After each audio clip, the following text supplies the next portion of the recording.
It's a Diesel Volvo. And look at this smoke screen. This hunk of Swedish pompousness will ruin your life. It will stand in the way of you moving away from your parents' home. Remember the Martin Luther King Jr. Power foot on the floor. It is 30, 40. We are belching smoke. 50, there it's shifted down.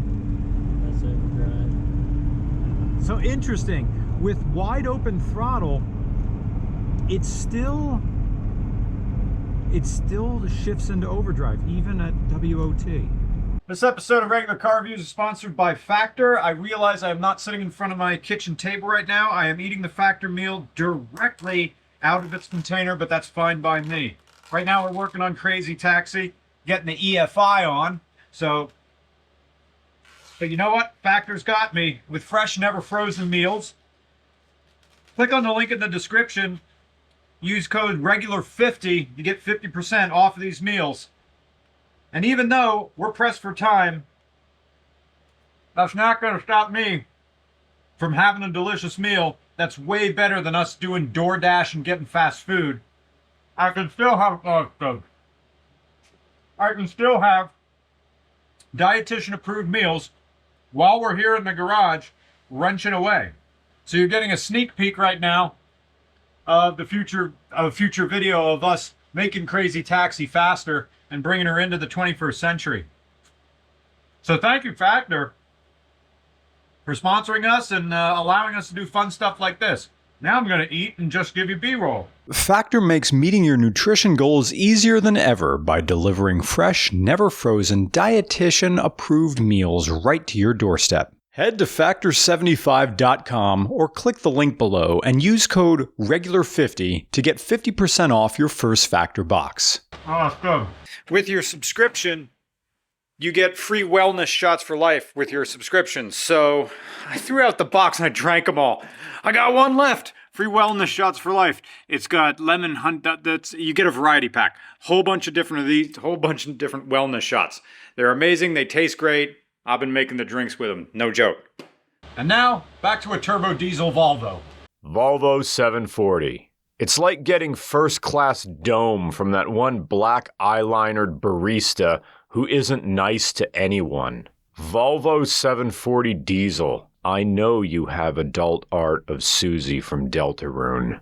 Driving this car is like intentionally peeing your pants during the commencement walk and getting on Live Leak for your effort. Volvo 740 diesel. The official car of drinking black coffee at the Clinton, New Jersey diner at 11 p.m. and then talking your best friend into an Eiffel Tower. Diesel Volvo. You're such a pile of problems, but I want you. Owning this car is like dating a Twitch streamer. You will be a groveling kobold to their mood swings and flailing gender. Owning a diesel Volvo is like dating a porn artist who subsists on their Ko-Fi and whatever commissions they can land in between day-long binges of crying in bed and manic spells of hyperproductivity. Volvo 740. 20% of your day will be orgasmic, but the other 80 will be, oh Christ, what is happening? What's gonna happen? What's gonna happen now? The diesel Volvo era in the United States was doomed from the start, but we're going to get to that. And, okay, you Volvo gooners, push your reproductive organs back past the savage teeth of your oily genes, because this isn't an in-house Volvo i6 diesel engine. Excuse me, turbo diesel engine. This is a Volkswagen engine. I'm taking a Sbarro pizza dump in the forward lav of an Airbus A321, and you're in line behind me. It's a Volvo. It's a Volkswagen engine. It's not Volvo, it's Volkswagen. From top to bottom, the concept of a diesel Volvo is the catchphrase of what's cool in alternative car culture. Are we in an era where white-on-white New Balances are cool? Were white New Balances ever cool? Was I ever cool? Look, I have wide feet. I have to wear New Balances or my toes hurt and I get blisters. Thank God for Ultras because I can be somewhat fashionable with the hiking community. All right. A Volvo 740 diesel is a slow pig of a vehicle. There's no passing speed, no kickdown advantage. There's a turbo down there somewhere, but it's like my dick during ejaculation. Always soft. Volvo 740. I want to attach steel weights to my balls, stretching my skin so I can gain clout on the internet. I remember when I jerked off in my Dodge Neon at Kevin's graduation party. Hey Tom, remember your parents' outdoor bathroom by the pool? Guess how many times I masturbated in there? More than how many minutes there are in Dave Matthews Band's The Dreaming Tree. While on the road, the Volvo hit 1111111111. And yet, there's an X factor of coolness to the Volvo 740 because no matter how hard you try to look cool in a Volvo diesel, you don't look like you're trying to look cool. It's like the early mid-2000s fashion of wearing polo shirts, dress shirts, and cardigan sweaters, vests. All of that frat prep look was everywhere. And that looked cool because you were wearing the uniform of the establishment and you weren't trying. It's the automotive equivalent of wearing BDUs and birth control glasses into town. You don't look cool. You can never look cool. You're not going to get laid. You are a 100% goober. Volvo 740 GLE. I'd like one application for college hunks hauling junk, please. So history. The Volvo 740 arrived for 1985 in the United States as sort of a spin-off of the 760. The engine here is the turbocharged 2.4-liter Volkswagen D24 diesel inline 6, making 109 horsepower and 151 foot-pounds of torque. Is that right? Yep. Just looked it up. The D24T makes 109 or 110 horsepower and 151 to 166 foot-pounds of torque. Some came with intercooler, some didn't. So you get a 4-speed, but this is the 80s, so they were still calling it the 3-speed with overdrive and whatever. This might not seem like much to modernize, but this had Swedish safety standards with American interior dimensions and the uniqueness of a European police car, which these were, because nothing says you've hit rock bottom like being run down by law enforcement in a Volvo. These were such a hit with law enforcement that the Swedish police force had a special representative within Volvo as they produced models of the 364 GLE, 244 GLT, and the 740 Turbo that were built up to police spec. They were sturdy, reliable, had enough room for criminals to rethink their lives, and they got pretty good fuel economy as well. While the diesel topped off at 24 miles per gallon, if you got the turbo, you got up to 30. And really, in a land without Crown Vics, this made as much sense as any other European spec car. It's a tank that corners, maybe not like a runner on the inside track, but it will move in directions that aren't straight lines. And it delivers the aesthetic of a college washout who keeps his haircut high and tight, and his morals low and loose. It's an unusual car for people with unexpected tastes. Volvo 740. For the man who loves the way his gums swell after a dentist cleaning. He's there, lying on his back, as the bulge rises in his pants, a defiant tent daring the dental hygienist not to look. That's such a dumb joke. Getting hard in the dentist chair. I'm just thinking of that.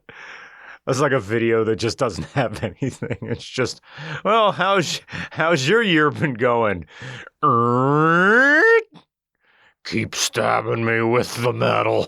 In the United States, the 740 was unique because it was European, but it wasn't as weird as Volkswagen and it wasn't as elite as Mercedes. Oh, look, a Mercedes. Going to the fanciest restaurant in town just to order a deconstructed Philly cheesesteak.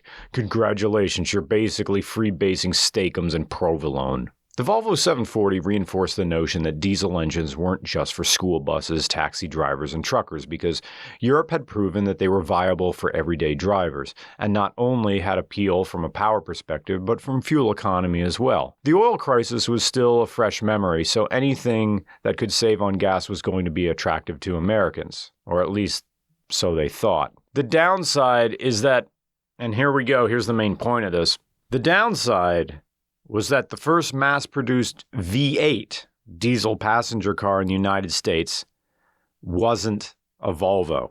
Or more importantly, it wasn't this Volkswagen engine. No, it was the Oldsmobile LF9. And that fact is where the downfall of the diesel in America begins.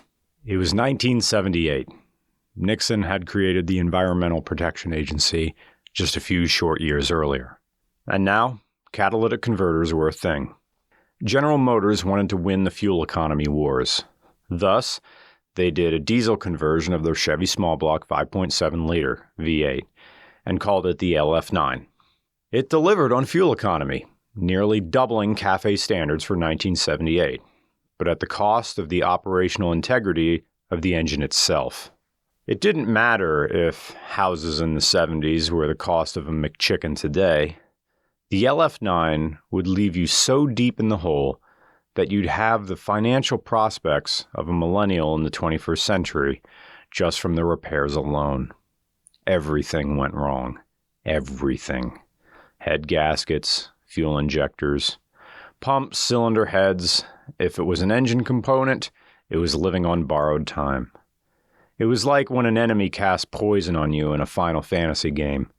You're just bleeding green, little by little. This thing ate paychecks for breakfast, lunch, and dinner, and then had Christmas bonuses for a cheat meal. Sure, GM sold a lot of cars with the LF9, but that was just the law of averages in action since they put their diesel V8 in 19 different cars over its lifetime. The consequence of that decision was damage to the long-term viability of diesel engines in the court of public opinion in the United States. The life of the LF9 came to an end, coincidentally, in 1985, the same year this model hit our shores. And guess which car was exempt from catalytic converters? This guy right here.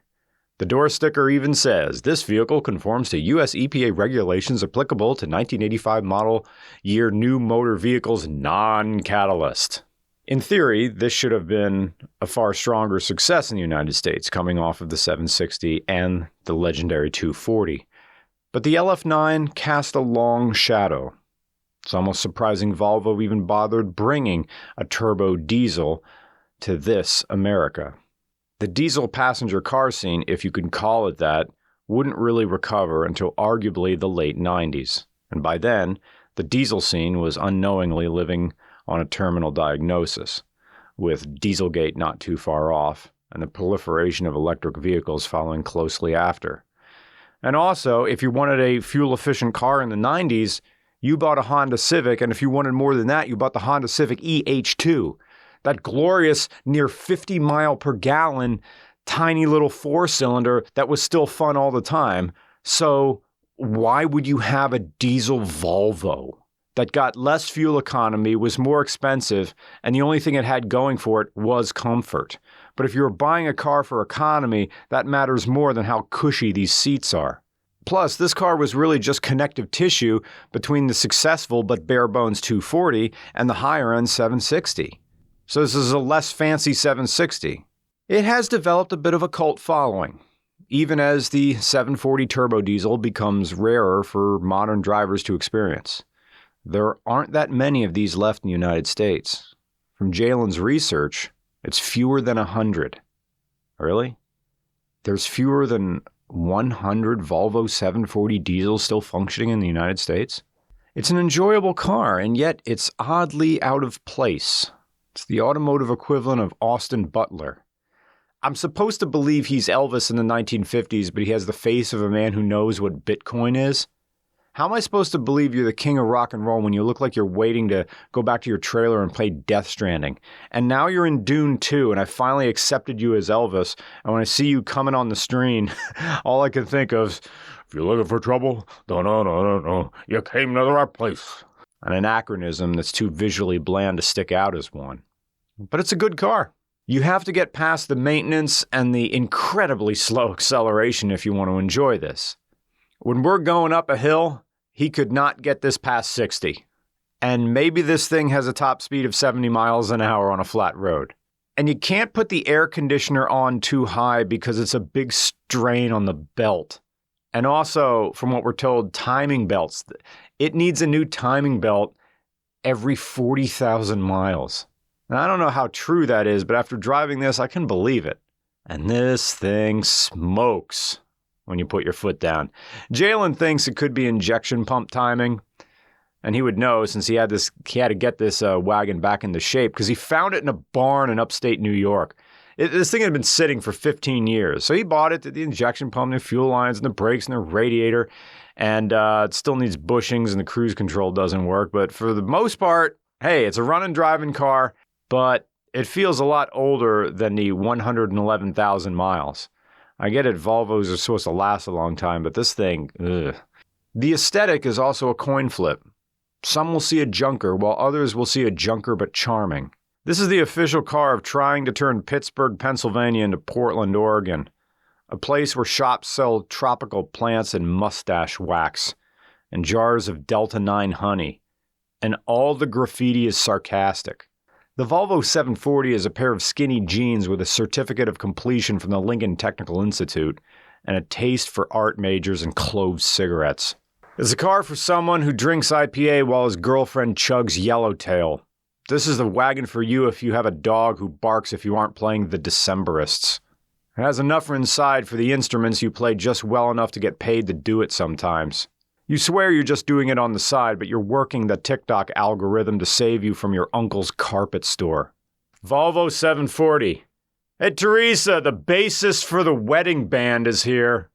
It wasn't going to rescue diesels after the Oldsmobile LF9 scorched the earth and then salted it. But it's a unique artifact of a period of automotive history that was balanced between car eras of viable diesel passenger cars. That period in which the United States auto scene was gradually becoming more European. Sure, it started a lot sooner than 1985, but it really felt like we were settling into a post-malaise change in the automotive industry, with smaller cars sharing the road with the gradual return of larger vehicles that had dominated some 20 years earlier. The rise of the SUV in the 90s was on the horizon, and the idea of a crossover had not yet come. The arguable prime of the American truck was upon us.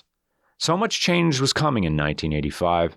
Some of it for the better, some of it for the worse, but here was the Volvo 740, marking time, running out the clock, standing on guard for the possibility that drivers might someday want these. A car that represents the human condition of waiting to be desired.